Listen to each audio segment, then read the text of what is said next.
We're at Turangawawa Marae, the inaugural Koroneihana for Queen Ngāwai Hono i Te Pō. Look to your ancestors for guidance, for support.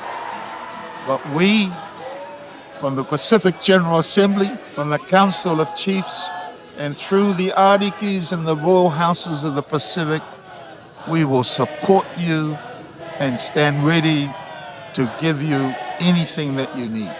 Celebrating not just your coronation, but the legacy that you carry forward. We should build a new future. A future that we can look at each other with mutual respect. Family of nations, creeds, cultures, and languages.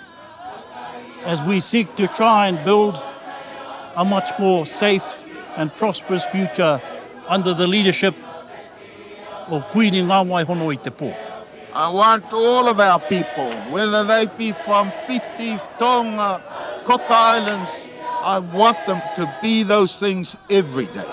We want our people to be proud of their Moana heritage and equally proud that they are tangata tiriti as well. Our roles and responsibilities as chiefs, Arikis, as Matais, as Ratu, as Koroneihana, our role and responsibilities to our peoples and families and the next generation are forever.